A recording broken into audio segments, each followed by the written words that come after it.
Well, if we do have a discussion about coronavirus, I would like to talk about the impact it's had on Corona. We talked about that earlier. 38% of Americans won't buy Corona beer because of the coronavirus.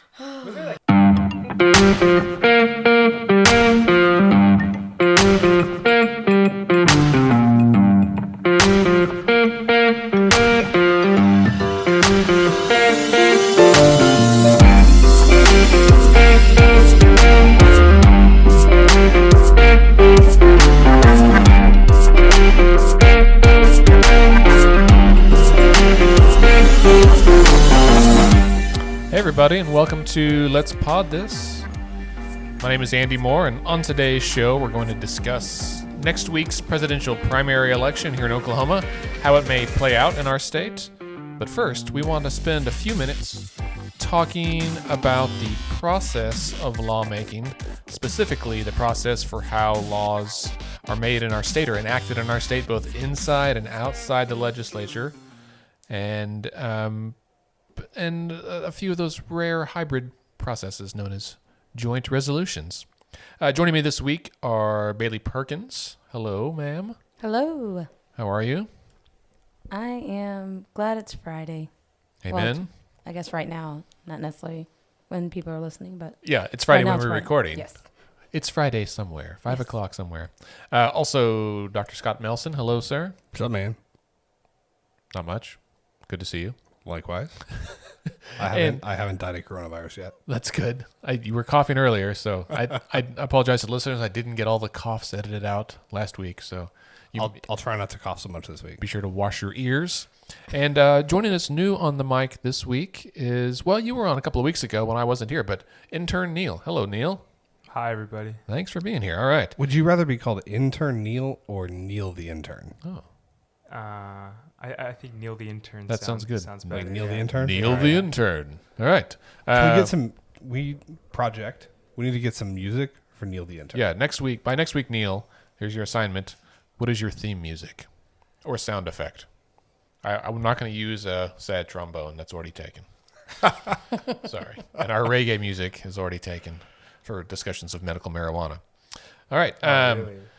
So this is before your time. We have all kinds of special music on this show. We need special intern music. So to start this week, the Oklahoma legislature, we've passed the first committee deadline. I guess technically it's today as we're recording. Are they in session right now as we're recording? yes. Things are happening. One of these days we should do like a live, like a Mystery Science Theater 3000 style where we'll get a bigger screen in here and we can just watch it and then commentate. No one wants to listen to that, but it would be fun. Maybe we just do it as a live event. So this week, today is the first committee deadline. Today's deadline means that all of the bills have to pass out of the committee of their chamber of origin. So all the House bills have to pass out of the House committees. All of the Senate bills have to pass out of the Senate committees. And I think many folks assumed that yesterday was the deadline, but is it actually today, Bailey? It is actually today. Well, because, The Rules Committee is meeting today. No. Because usually it's on a Thursday, but because usually they gavel out on Right. Thursday. But they didn't this week? No. Trying to get stuff done. Well, what's interesting about that, and we'll talk about this a lot during this episode, is that, every morning, Sean Ashley from eCapital, who I think we all have immense respect for, does an early bird Twitter thread sometimes. Dude's a beast. Used to be around 6:30. It's around 5 o'clock this year. Yeah. Have you noticed it's Yeah. earlier? Yeah. I haven't called him out yet, but until now, I guess. I'll tweet at him. Maybe he's got a new exercise routine in the morning as he leaves his cave under the stairs of the Capitol. Yeah, he said he just moved into the Capitol. And so he has to navigate the construction. That's probably the dilemma. Well, anyway, he said this morning that we started with 4,560 bills and joint resolutions that were eligible to be heard this session. And we're down to fewer than half of that, or we're under 1,700. And after today, it'll be even a little bit lower.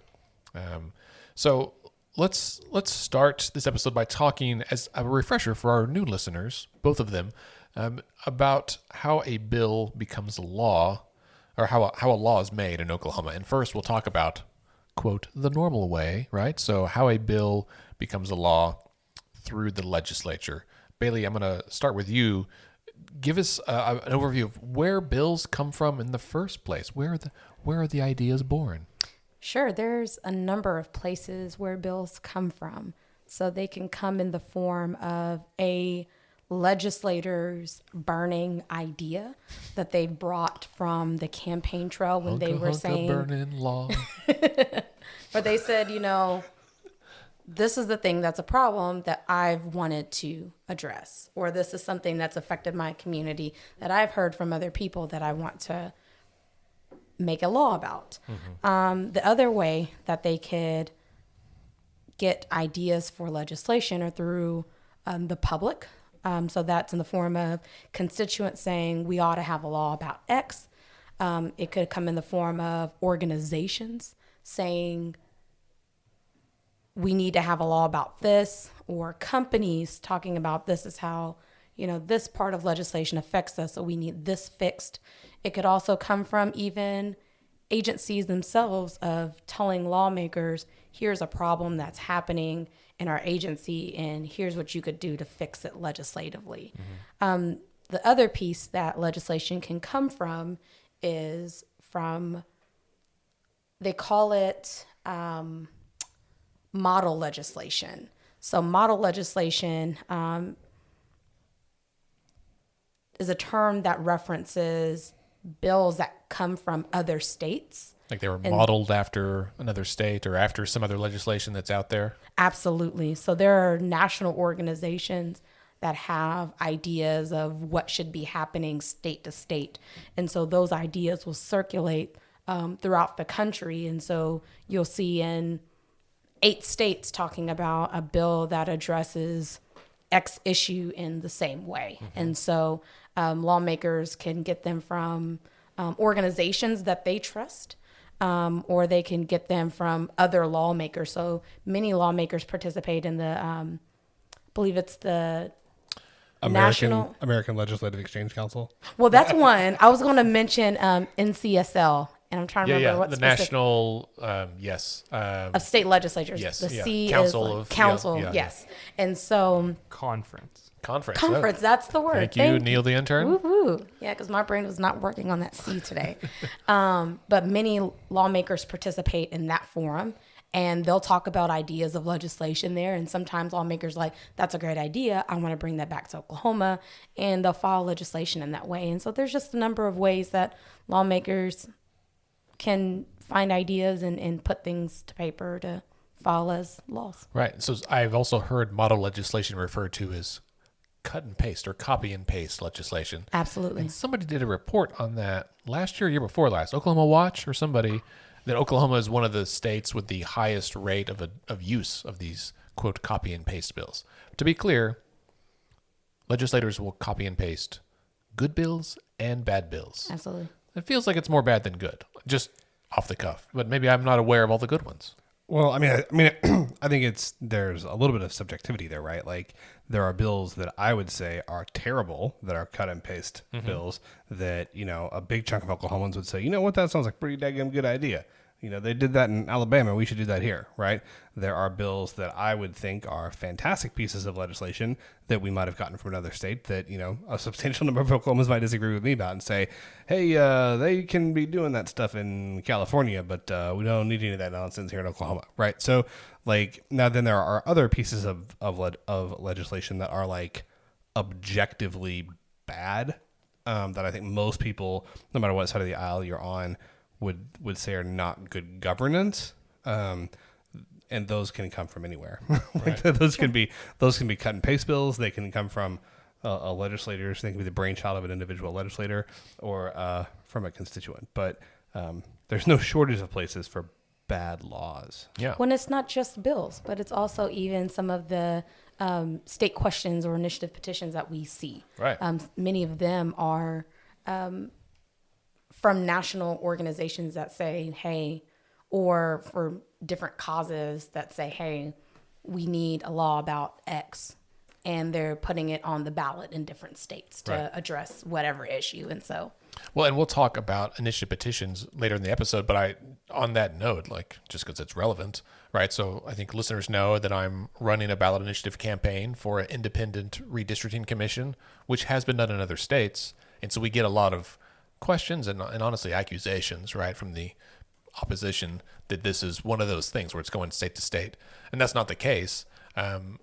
It was an idea that a lot of states were thinking about, right? Let's Fix This has been talking about this for more than a year. The League of Women Voters has been working on this for like 20 years.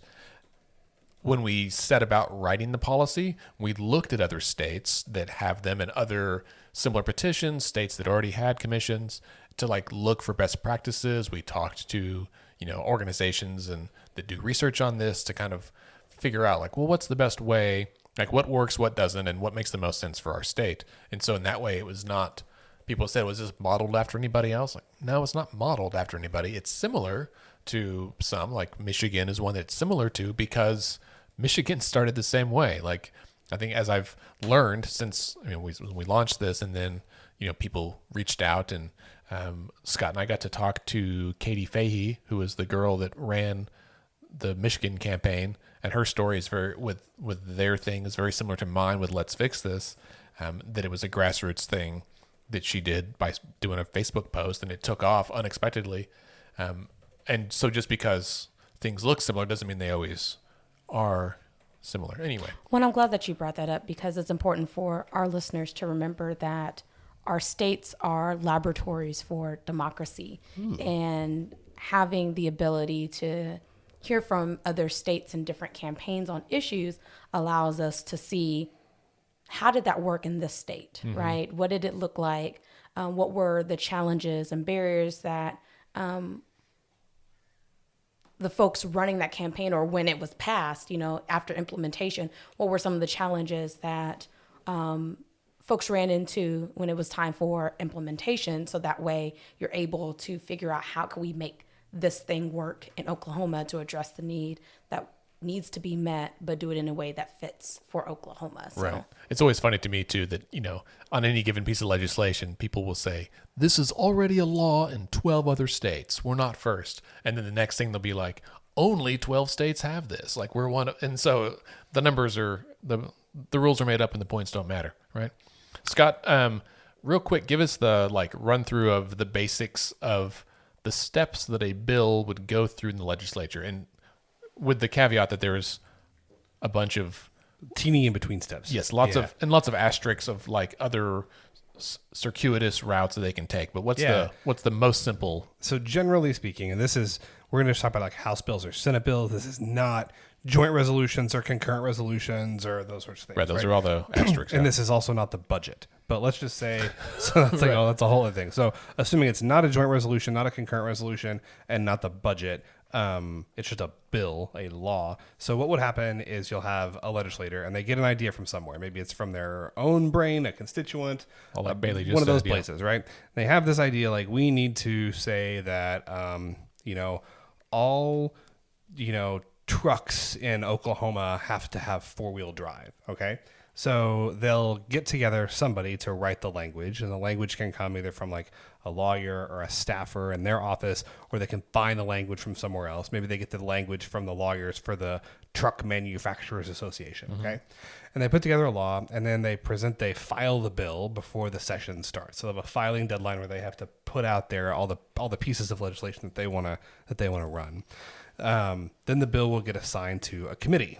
There's the House Public Health Committee. There's the House HHS Committee. There's the House Rules Committee. There's the budget. I mean, there's lots of different committees, and depending on the nature of the legislation, what it's dealing with, will determine where it gets put. And I'll make a plug. If you visit oklegislature.gov, you can click on either the House or the Senate side to see what all committees exist and who's on those committees. Then when it gets assigned to a committee, the first big hurdle that a bill has to overcome once it's been assigned to a committee is there has to be a determination whether it's going to actually get a hearing, right? So like not all bills will be heard once they've been put into a committee.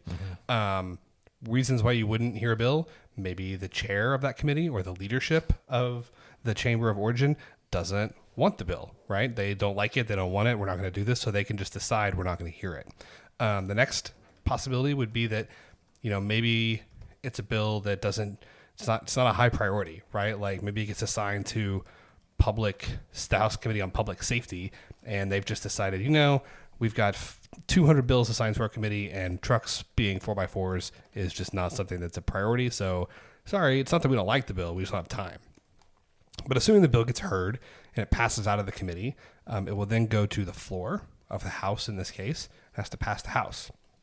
This happens roughly like now. Like so today, like Andy mentioned earlier, is the deadline where bills have to pass out of committee to which they've been assigned in their chamber of origin, right? So let's say our truck bill passes out of the House Public Safety Committee, and then it's going to go over to the Senate. And in the Senate, it's going to be in a committee as well. Oftentimes, Bailey, tell me if I'm wrong, they don't always get assigned, because the committees aren't exactly the same on either side, are they? They're not, Yeah. Especially because there's fewer senators than there are House members. So some of the Senate committees are hybrids of some of the House committees. So it's not exactly analogous. So it's going to go to the Senate and get put in a Senate committee. Then it's got to pass out of that committee, and it's got to do so without being amended, okay, without being changed. So assuming it goes to the Senate committee, assuming it gets heard, assuming it gets passed and it's not amended, then it's got to pass the Senate floor. Right. When it does all that, then it's got to go to the governor's desk, and then the governor got to sign it. Right.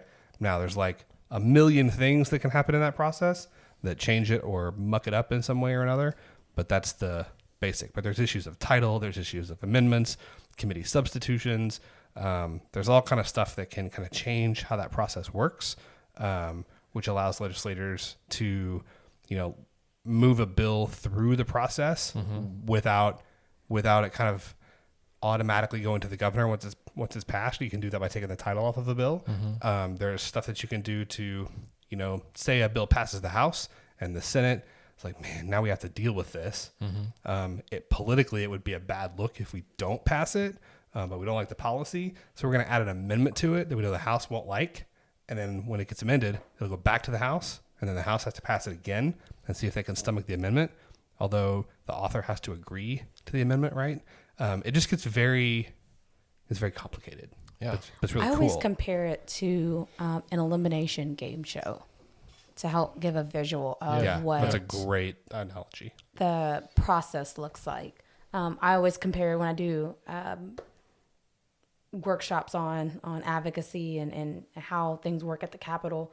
I compare it to American Idol because you begin with all of these different folks going to all of these different cities across the country vying to be the next American Idol. It doesn't mean that those bills are going to move forward. It doesn't mean that the person auditioning, in these communities are going to be the next American Idol. There's levels of going through the judges and processes and votes that happen in between to narrow it down. I heard a statistic that about 17% of bills last session actually made it to the governor's desk. So it's an intentional process of weeding out legislation in a way to be deliberate in decision making. Right. And I think that's a good analogy because much like American Idol, at least the last season I watched, which was probably 10 years ago, there's also ways to save bills, right? Yeah. So even if your bill didn't pass out of a committee or something, there's some legislative shenanigans, or there's some, I guess,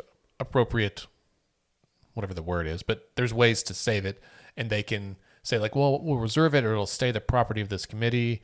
It can be held over year to year sometimes. And in some cases, it can just be held on and then reassigned to another committee.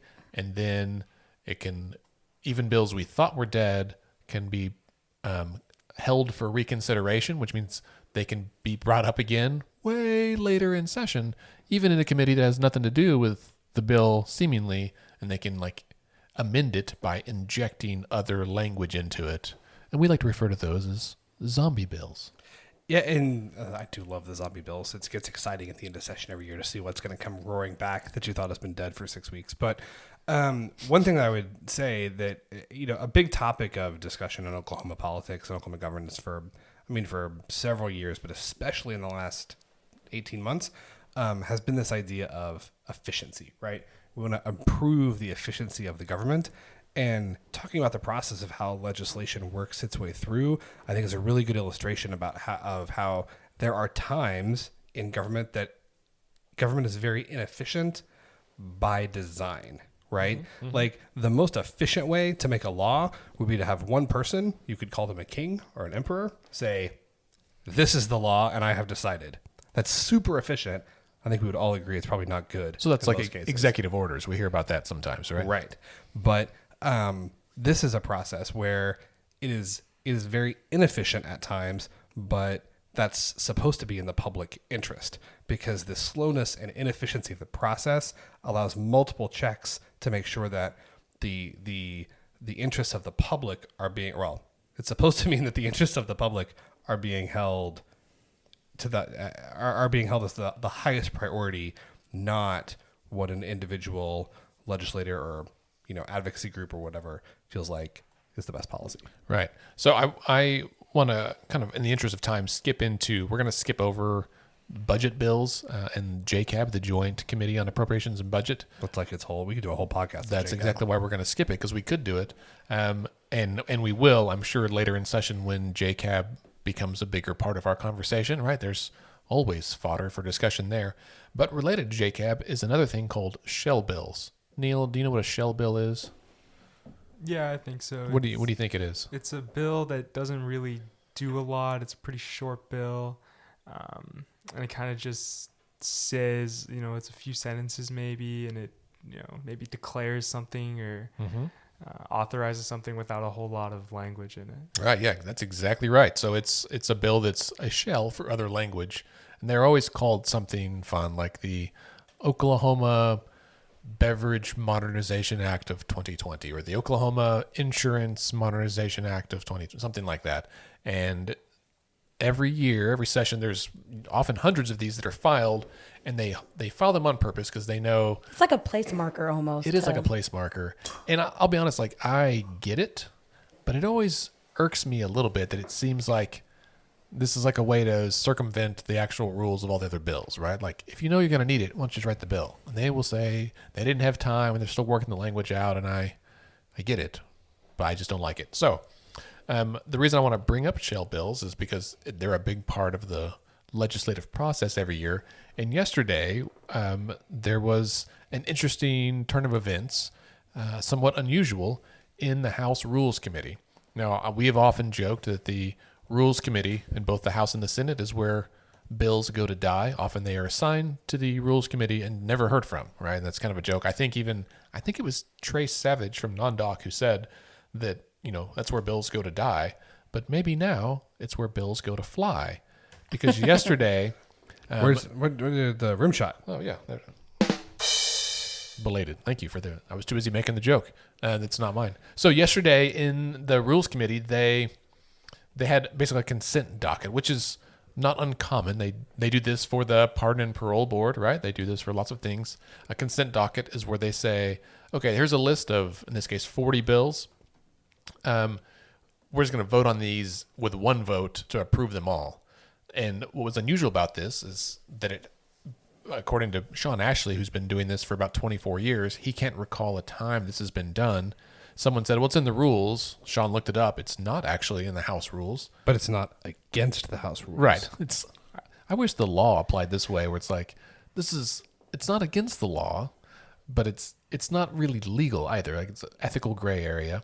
And so they can say, well, and I think their response was from Leader Eccles, well, the Democrats used to do it.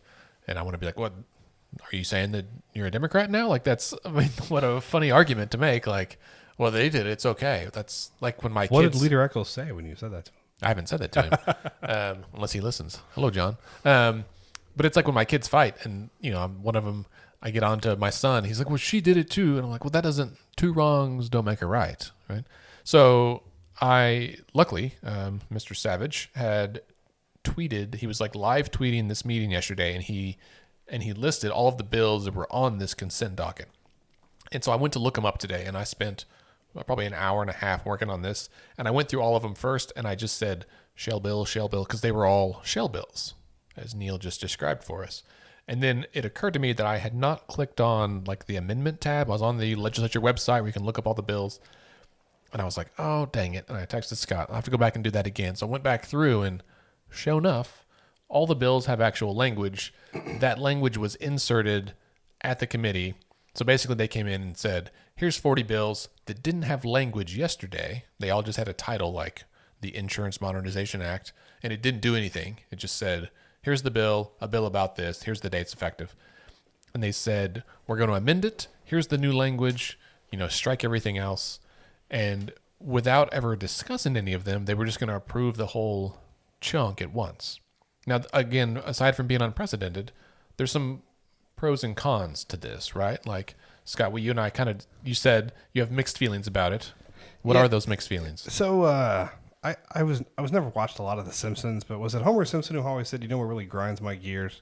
Was that Homer Simpson said that, or was that from was that Family Guy? I don't know. Who really? Just you is the one I know that says it. So. Oh well, something. Somebody says. Something. So here's the deal, right? Like, on the one hand, I am not someone like I think that there are well-intentioned advocates of good government who think that like the way the government should work is like every single bill should be like read in committee and debated in committee and questions and answers. And if you do anything less than that, then the government is acting in like secrecy. And I don't feel like that's the case, right? Like there is a bill here that says, let's see, House Bill 1799, that was a shell bill, allows the SOS to publish the statutes each year in electronic form rather than printed, right? Like that's fine. Yeah, right. Like, and so when you have bills like that, right, that are, and the other thing is, there's unfortunately at present there is no easy way to go back and look this up. Neil, I might give you a project, but if you go back and you look every legislative session and you look at the bills that actually pass each chamber and ultimately get signed into law, you will see that a huge number of bills pass each chamber unanimously, right? Like there are a bunch of bills that pass through the legislature and no one objects to them, right? The ones that you hear about on the news, the ones that we talk about here on the show, are the ones that get debated, right? But there are a bunch of bills like these 20 that get passed unanimously out of committee and then out of off the floor. So I don't have a problem with using the consent agenda as a tool to speed up that process so that there's more time to debate the bills that actually need to be debated. Right. But two caveats. No. That's okay. And it is just, I don't know if we need to have like a bleeper. It is bullshit to say, all right, like it is bullshit to say that there's a bill that didn't have any language yesterday. We're going to insert language like right now and pass it with unanimous consent.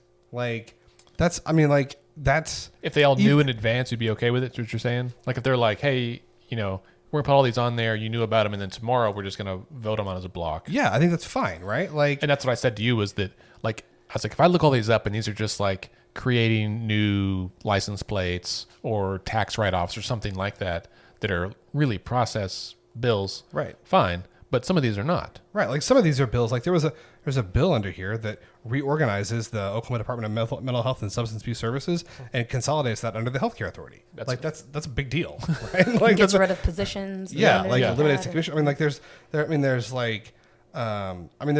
just yeah, like there are some bills here that are transforming government. Right.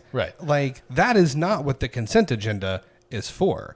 And even if you're not, and even if you're not trying to put it in a consent agenda, these are not bills that shouldn't have language, like until you're voting on them in the committee, like unless you're trying to hide the language.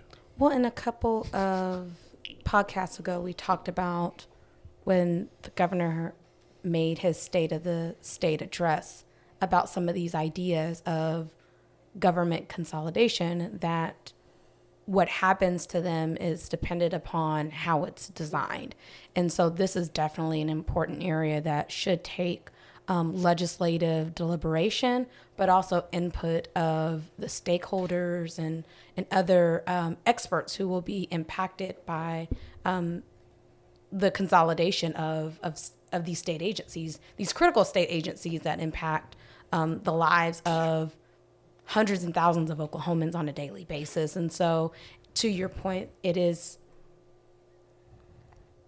concerning to use that tool in this time on such an important measure that should have an open amount of input and accountability to ensure that we're designing this in the right way to be effective and not.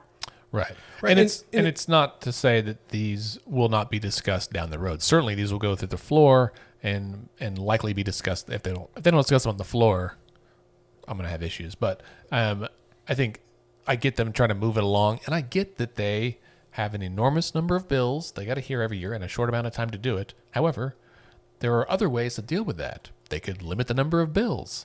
They could extend the legislative session. I mean, they do limit the number of bills. At least in the House, they limit the number of bills, but a lot of people just ignore it. Well, and leadership can file as many as they want. And the Senate has unlimited numbers. But it's also a decision to allow it to be heard Yes. on the very last day of Right. They've had weeks. full consideration. A So. big chunk of shell bills are filed by leadership too, right? Yeah. I mean, like a most of chunk- these were Eccles or McCall or somebody. So. But I do think it's telling. I mean, you said there was 20 bills originally on the consent agenda. There's kind of 14 shell bills here, right? So 75% of the consent agenda are bills that didn't have language until it's time. And I want to be clear too, right? I'm not saying that the purpose of not putting language in every one of the shell bills until time for the committee is nefarious, right? Because I don't actually think that's the case. But what it absolutely does do is it undermines people's trust in government and the process, right? Well, and also- It may be it may be fine, right?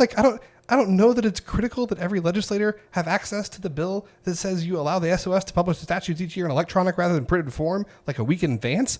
But the problem is when you do that with 75% of the bills, and some of them are big deals, it looks terrible and it undermines trust in the system. Right. No, absolutely. And also, when it comes to these big ticket items, we want our lawmakers to be making informed votes. And it's tough to make informed votes on important things if you don't have even a day to be able to review the language and ask questions in a substantive way. And so I think it even puts committee members in a bad place, because if they're voting yes on a measure that they haven't even had time to read, and then there's challenges with it down the line, Right. then we're putting our lawmakers in a place where they're not making informed decisions. And this is why people are like, well, just go look at their voting record. I'm like, that voting record doesn't always reflect what you think it reflects, right? Sometimes they voted on stuff and then they didn't know, right? And we'll get, Neil, you can mark your calendar for the middle of May, because we will revisit this discussion when it's budget season, because every year the budget, which is $8 billion and An omnibus bill. right, a huge thing that they talk about all year, they slide it in at the last day. Same thing. They'll pop it up in JCAB at 10 o'clock at night, and the lawmakers, half of them are like, we just now saw this, we have to vote on it. And then they rush the vote and they leave the vote open for 30 minutes, and half of them leave the building and they sit there, and it's straight up political theater. And it gets passed, and then we move on down the road. And sometimes we deal with horrendous cuts. So You know what really grinds my gears? Nobody's come up with a new priest and a rabbi joke in 30 years, you know? there you See? go. It's Family not Guy. just me. It's Family Guy. There you go. I just want to play that for you, Scott. So let's. I appreciate that. All right, so real quick, we'll talk about the other method, and maybe I'll take this one, about how laws are made, and that is the initiative petition process, right? This is from the people. Neil and I have spent a lot of time the last 2 weeks discussing this, and so the way this happens is, again, same thing. The idea originates with a person, group, organization, inside, outside the state, whatever. Someone hatches the idea. Language has to be written, right? And so usually it's an attorney or someone who knows what they're doing, or you borrow it from somewhere else. And initiative petitions or ballot initiatives can take a few different forms. One, they can be a referendum, which would be like undoing a bill the legislature's just passed, like in the last few months. And earlier this year, we saw that with the permitless carry that was passed, I guess, last year. And they tried to do a referendum on that and were not successful. The other type is a statutory change or a regular law, right? Just making a law. And then the third type is a constitutional amendment. And each of those has different requirements for the number of signatures you have to collect. I think we've talked about this some on the show. Well, the second one that you mentioned, it's the legislature saying, let's let the people decide. Oh, yeah, that's a fourth one. Sorry, that's like a legislatively referred measure. And so, so there are some bills. In fact, we'll talk about that here in just a second. It's that the legislature can pass a measure. And so if the legislature wants to amend the Constitution, they have to give it to a vote of the people. They can't do it on their own. And then anything else that deals with the Constitution. And when you got a big, long 600-page hairy document of a Constitution, there's a lot of stuff in there that you have to amend, even when you think you might not need to. So what's interesting about this is that, over the last couple of years, almost every year there's 5 to 7 state questions. Some of those come from the people, some of those come from the legislature. Notable ones in the last few years: medical marijuana, the alcohol modernization laws, right, like the wine in grocery stores, Criminal justice reform, right, 780 and 781. There's been attempts at them, like there's an attempted teacher pay raise. There was the eye doctors in Walmart. There's a whole bunch of the stuff. 10 commandments. That's right, getting the 10 Commandments. Yeah, there's lots of bills. So 5 to 7 every year. And right now, as we talked about in last week's episode, we've got, I think, 6 or 7 that have been proposed this year, none of which have been officially assigned to a ballot yet. But we've got Medicaid expansion, we've got criminal justice, independent redistricting, some recreational marijuana, another bill that would rewrite the permitless carry bill, and then there may be a couple of legislative referred measures as well. Because of this, because Oklahoma is one of 20-something states that has the ability to do what we call direct democracy, right? So like the people can pass the law themselves. Our founding fathers put that in our Constitution because they knew that we couldn't always rely on our elected officials to pass the laws we need. Sometimes they might not want to do it for whatever reason, political reasons, personal reasons, and sometimes it's got to come from the people. Well, and the best example is the challenges with the budget a few years ago. The legislature had trouble raising revenue because of a state question that we passed. And so we saw several state questions that either dealt with teacher pay raises and other things to try to help make those decisions, since the legislature had trouble for 30 years to raise revenue. Yeah, they hadn't raised revenue since 1990 because there was a state question in 1992 that now requires a 75% majority in both chambers in order to do that. So this week also, things that passed out of committee, there was a bill that will make some rather significant changes to the initiative petition process, like specifically the form that you use, the form you sign. So if you've ever signed a petition, you have to write really tiny, you have to write your name and your address and your city, but not the state, and then the county, and it has to all be where you are registered to vote, whether you live there right now or not. That's what they're looking for. And this new form would be, I think, a little bit simpler, but you would have it would be like a standardized medical billing form, almost like where you write one letter in each box so that it can be scanned in and like read by software if you write legibly enough. And the whole goal of this is that they would be able to immediately check to see if these people who signed are actually registered voters in the state. So that's a big deal. It would also, I think, make another change that it would right now, the Secretary of State, when they receive signatures, assumes that they're all valid, and they kind of do a spot check, like making sure that, Mickey Mouse hasn't signed, or that all of them on one page aren't the same handwriting that would be suspicious, like someone wrote them in themselves. This would actually empower the Secretary of State to automatically do the validity check right away, which is a big deal. There's another bill that would change when a state question becomes an actual state question, when it becomes a campaign. So right now when you file, the Secretary of State gives you your state question number right up front. So like when we filed a few weeks ago, we got state question 810. Like they write out on the piece of paper right that day. But we don't have to start, and no state question has to start disclosing finances until it's actually on the ballot, because the view is until it's actually on the ballot, it's not a real measure.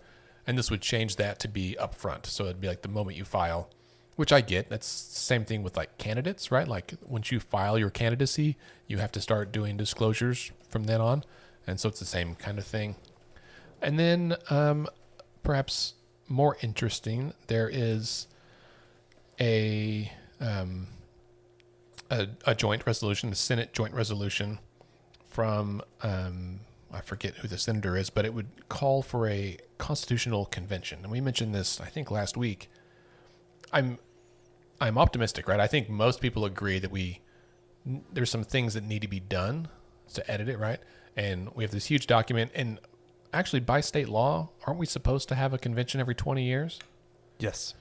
And we haven't had one for 50 years. So this is like a funny thing where like they're already violating the law. So they're proposing another law because they have to have I think it has to have a ballot initiative for a vote of the people to say, yes, they want to do it. And so we'll see what happens. I mean, we were also supposed to have education funding set by April 1st. That's and right. then that was never met. So Right. And they just repealed that so they don't have to break the law every year like they did for 30 years. Sure. What's interesting about this is that given the heat, I think that state questions have been taking from certain groups, the fact that it seems suspicious or at least questionable to me that they are all of a sudden now, if they haven't done it for 50 years, like, well, now we need to have a convention. And I wonder if at least part of the motivation for that is so they can go back in and undo some of the will of the people, right? Like there's things that even this year they've tried to file bills that would undo State Question 780 and 781. There's a lot of stuff they've tried to undo their efforts to stop redistricting and other things. It seems a little suspicious. Do you talk about the other joint resolution that would change state questions? No, the House one. Yeah. It would. So there's a House joint resolution that says this one. This also grinds my gears. So right now you just have to get depending on the exactly the kind of question, whether it's like a state question or a veto referendum, there's a threshold of signatures that you have to get. First cough. And currently you just have to go around the state and you have to get those signatures, right? So this joint resolution, and I want to say this is like House Joint Resolution 1217 or something like that. What this would do is it would say you have to get like an equal number of signatures from every county. I think it's every congressional district. For every congressional district. All right. So, but what that would essentially do is, in my opinion, because right now the author of the joint resolution says it's a problem because you can go to Tulsa and Oklahoma City and get all the signatures that you need. I wish that was the case. Well, because it's based off of a percentage of Right, the the number total of vote. voters Yeah. who participated in a previous election. And it would actually change that number as well to be a percentage of total registered voters. It would basically double the number of signatures you need. Because you get way more signatures, you have to get them from all the congressional districts. So it would So make it essentially- harder. So yeah, it would make it way harder, and it would allow, in my opinion, the more like rural, more definitively rural congressional districts essentially veto power over state questions. Right. It just makes it more expensive, right? Like, because people are still going to, pay collection firms to come in and help out. Every congressional district has a roughly equal population, but, in Senate or CD5 here, it's like Oklahoma County and part of Pottawatomie County. It's really compact.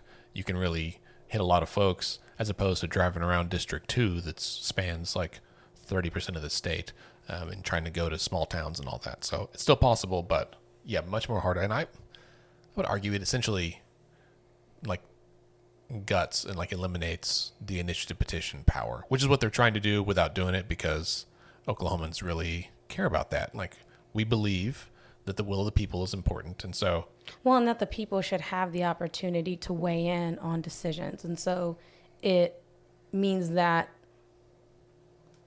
voters will have limited opportunity to make decisions on policies that will affect them. Right. So when we sign on to different those signature campaigns to get something onto the ballot, that doesn't even mean that you necessarily support the measure, but rather you support the ability for Oklahomans to make a decision on this. And so if we make it harder for things to go onto the ballot, then that means we're taking that decision power away from voters across the state. So it's not even just about,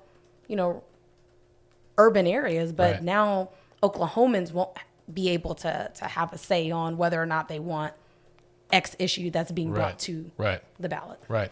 Yeah, so it is just a fascinating thing. Also, it's funny to me, and I'm not a political analyst or anything, but it does strike me as odd that they would try to limit the power of the people in an election year when there's other state questions proposed that would actually limit their power, right? Like this has been wildly unpopular in the past, and if they get it on the ballot and they really put it out there, I think it's gonna blow up in their face, right? Agreed.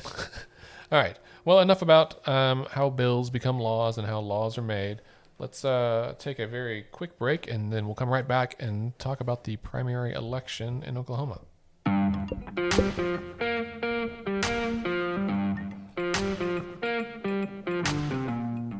Okay, that was our break. Great, we're back, and so let's look ahead to next week. So while Oklahoma's in-state legislative primary isn't until June, our presidential primary is next Tuesday, March 3rd, along with 13 other states, which is why it's often referred to as Super Tuesday. Super Tuesday. It's the most primaries on the same day, right?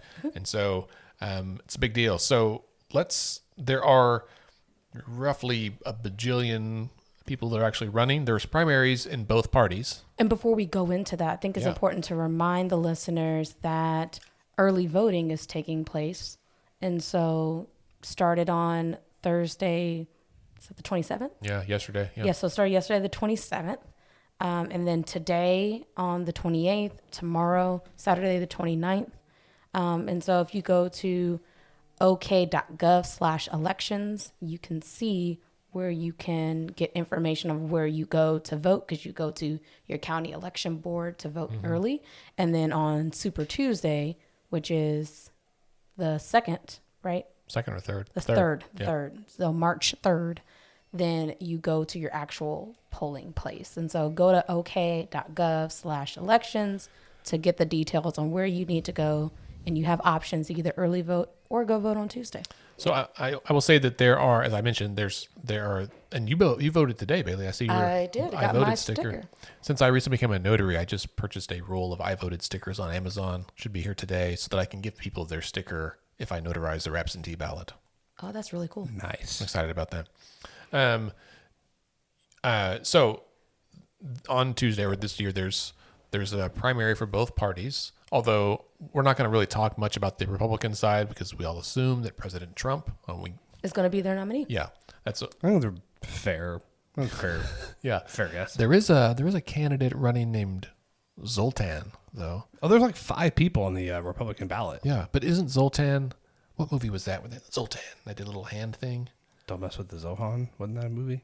Maybe. Anyway. Well, and there was also a couple of questions on my ballot, at least. So I don't know if it's statewide or if it's just in my area. But again, go to ok.gov/elections to see your sample ballot to see what's going to be on there. But I did see a question about whether or not we would allow alcohol sales on Sundays. That's right. Liquor stores on Sundays. And Scott's excited. A lot of booze after church there, sir.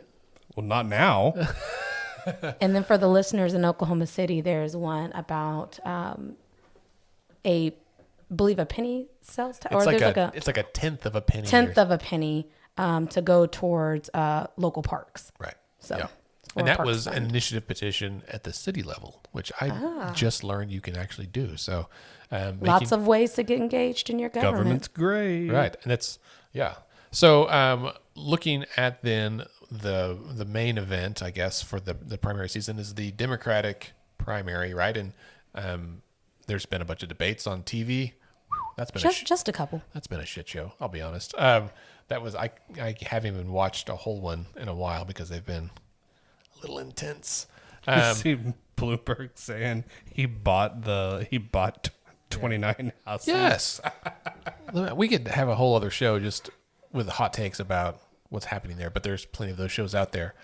Scott, I see that you have one of our favorite websites pulled up. In fact, I'm wearing my 538 t-shirt totally on accident, but and what I see on your screen, it says who will win the Oklahoma primary.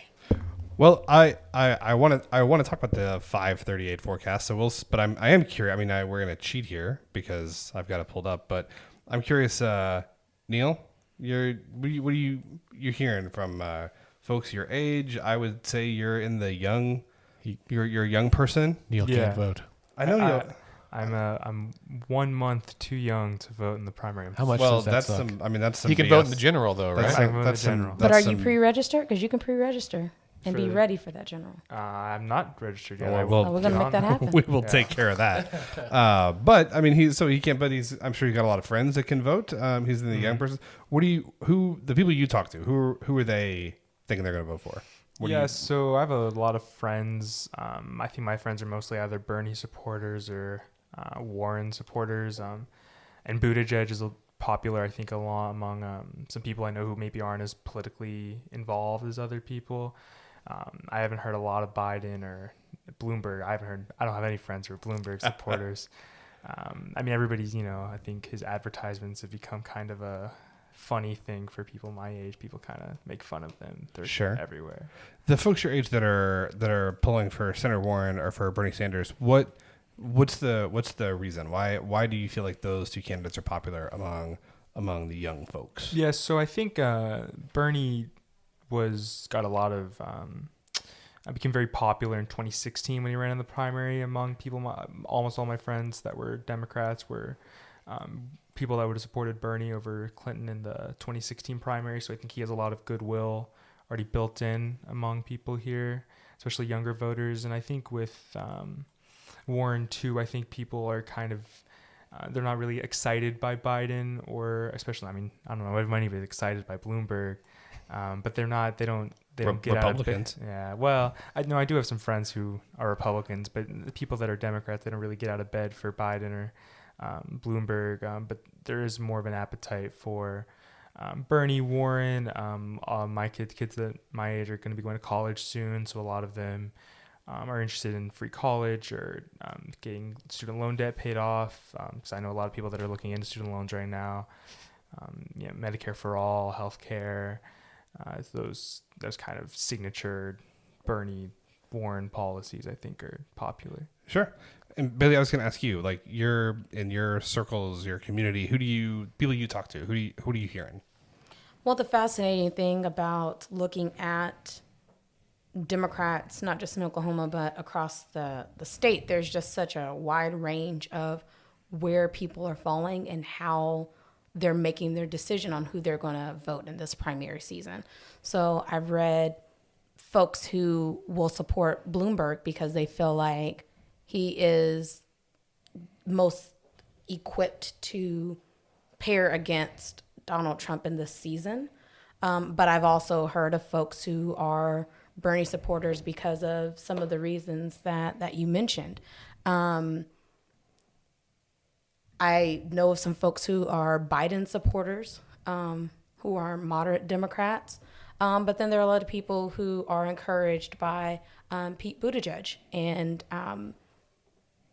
what he represents and his ability to connect with different communities. And so it's just a wide range of what I've read of who people are supporting, but then also there's still a significant number of people who aren't impressed with any of the candidates. Sure. And are finding challenges and figuring out who they want to support in this season. And so it's going to be really critical that Democrats figure out who that candidate is going to be and what happens next for them. Andy, what are you hearing? Circles you run in. I hear a lot of folks that don't know. My mother-in-law has asked me at least 3 times in the past 2 weeks when she's come over to see the baby. Like, Who she should vote for, or no, who you're just gonna like who you for? vote. She's like, who you voting for? I was like, I don't know. I haven't even really looked at anything yet. And I'm a registered independent, so the Democratic primary is the only one in which I can vote. And she's like, yeah, I don't know either. So I think Scott, well, I'll pass it back to you here as we kind of wrap up in the last few minutes. But it sounds like the indecision is the story this year, right? That there are a number of candidates that are roughly tied, and they've kind of traded places, a point or two here and there over the last few primaries. What's it looking like for Oklahoma? Yeah. So now this is coming from 538.com. This is Nate Silver's website, which is also associated with ABC News. This is the first year that they've actually done a primary forecast, and it's really, really interesting. I could talk forever about why I think it's so fascinating. But according to their forecast, they have Vice President Biden as the favorite to win in Oklahoma, but not by much. So they're forecasting that Vice President Biden will win with 24% of the vote in Oklahoma in 80% of their simulations, and I think they run 10,000 simulations per cycle roughly. He wins between 14 and 34% of the vote. So a 10% margin of error on either side. They're giving him a 2 in 5 or a 41% chance of winning the most votes, which is slightly better than the second place, the second most likely person, which is Mayor Bloomberg. Mayor Bloomberg is forecasted to win 23% of the vote in Oklahoma to Vice President Biden's 24%. And in 80% of simulations, he wins between 14 and 32, and he's at a 32% chance. And then coming in third at 21% of the vote is Senator Bernie Sanders. So you've got Biden at 24, Mayor Bloomberg at 23, and Senator Sanders at 21%. So, I mean, all like right there together. Well, and Scott, I'll mention that one thing we have to keep in mind about maybe like the psychology, sociology within voting trends is that most people vote on name recognition and those that they know. And in this season, Joe Biden was a vice president, so his name is a common household name. Bloomberg has given out so much literature and has dominated the airway and television space. So there's a lot of folks who are familiar with his name, whether they wanted to or not. And then with Bernie Sanders have been the of winning Oklahoma this past. I think that's an important thing to note of what could contribute to those three candidates in particular leading in Oklahoma should it turn out that way. And I guess we'll see on Tuesday. Yeah, well, because a lot of things might still impact that, right? So South Carolina's primary is tomorrow, Saturday. So South Carolina votes tomorrow. And what's really interesting and what makes 2020 a little bit different than what's happened in the past. So in 2008, for instance, Barack Obama was running against Hillary Clinton. So he won in Iowa, fairly, I don't want to say narrowly, but it was a solid win in Iowa. But still a surprise, though. Was then expected to win New Hampshire, but didn't. And then Senator Clinton actually won the vote in Nevada, but President Obama, got the most delegates out of Nevada. But then President Obama then had a resounding victory in South Carolina, which is a much larger African American voting community. Yes, but then Super Tuesday, instead of being 3 days later, Super Tuesday was 10 days later. Oh, yeah, that's really close this year, right? And the reason that matters is because one of the things that Vice President Biden's campaign is struggling with a little bit right now is cash. They are a little bit cash strapped, and they don't have a lot of advertising going in to Super Tuesday. They just this week laid down their ad buys for Super Tuesday, whereas candidates like Senator Sanders, Mayor Bloomberg have been buying millions of dollars in ad time for several weeks now. So they've got those ads reserved. The vice president's campaign was only had the cash to do that this week. I'm surprised that Bloomberg didn't have them all bought already. However, the key factor here is if Vice President Biden or Joe Biden in this sense, he's the candidate. Yeah. I try really hard to call them whatever, because it really annoys me, particularly with Hillary Clinton, because everybody just calls her Hillary, as if they know her, and she's not a former First Lady of the United States and Secretary of State and Senator from New York, and so I try to call them by their title, but it gets tongue-tied. But anyway, that's neither here nor there. So, what's unique about this situation is that the vice president doesn't really have any money. But if he wins South Carolina by a significant margin tomorrow, which right now he's projected to win by 20 points, if that happens, I think there will be a huge wave of media coverage. Is the vice president back? Is his campaign, are they back on their feet? Does he have a chance? And that is a media cycle that could easily go from Saturday night into Tuesday morning and be at the top of people's minds when they're entering their polling place on Tuesday, right? It would not be a media cycle that you could sustain for 12 days. And in fact, what happened in 2008 is that President Obama had a massive victory in South Carolina, but then lost like in California on Super Tuesday. But I've listened to some podcasts and read a lot of articles by folks that worked in the Obama administration, and they're all thinking like, man, like if we had Super Tuesday like 3 days after South Carolina, I think we could have won like in like California. And so I don't know to what extent that's going to be true, but it's going to be a next like really interesting next 4 days if you like watching horse race politics. Sure.